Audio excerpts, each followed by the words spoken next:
பிரதிபலன் எதுவும் எதிர்பாராமல் செய்யக்கூடியதுதான் தர்மம் என்பது. இப்படி வண்டியில் போயிட்டே இருக்கும், திடீர்னு யாரோ ஒருத்தர் வந்து பசிக்குது அப்படின்னு சொல்லி கேட்கும் பொழுது பக்கத்திலேயே ஏதோ ஒரு கடையிலேருந்து ஒரு இட்லியோ ஒரு டிஃபனோ எதையோ ஒன்று வாங்கி அவங்க கையில் கொடுக்குறோம் தெரியுமா, அந்த நேரத்திலே அவர்களிடத்திலே நாம் எந்த பிரதிபலனையும் எதிர்பார்ப்பதில்லை. அதே மாதிரி யாரோ ஒருத்தர் வந்து நம்ம வீட்டில் வேலை செய்கிறவங்களா கூட இருக்கலாம், அவங்க வந்து என் பிள்ளைக்கு ஸ்கூல் ஃபீஸ் கட்ட முடியல, என் பிள்ளைக்கு காலேஜ் ஃபீஸ் இவ்வளோ கேட்குறா கட்ட முடியலன்னு சொல்லும் பொழுது நம்ம உடனே பணத்தை கொடுத்து போய் முதல்ல ஃபீஸை கட்டு அப்படின்னு சொல்கிறோம் இல்லையா. இதில் வந்து நம்ம எந்த விதமான பிரதிபலனும் அவர்களிடத்திலிருந்து எதிர்பார்க்கவில்லை. நம்ம வீட்டில் வேலை செய்கிறாங்கிறதுக்காக நம்ம கொடுக்கல.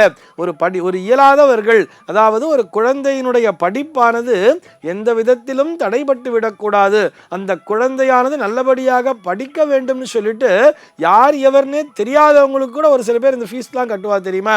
இன்னும் ஒரு சில பேர் பார்த்தோம்னா இந்த ஸ்கூல்ஸில் போய் நோட் புக்ஸ்லாம் வாங்கி கொடுத்துருப்பா, புஸ்தகங்களையாக வாங்கி கொடுத்து கொண்டிருப்பார்கள். அதுவும் இந்த கவர்மெண்ட் ஸ்கூலில் படிக்கிற குழந்தைங்களுக்கெல்லாம் நிறைய பேர் நிறைய விஷயங்களை செய்து கொண்டிருப்பார்கள் தெரியுமா. இது அத்தனையுமே தர்ம கணக்கிலே வருகிறது.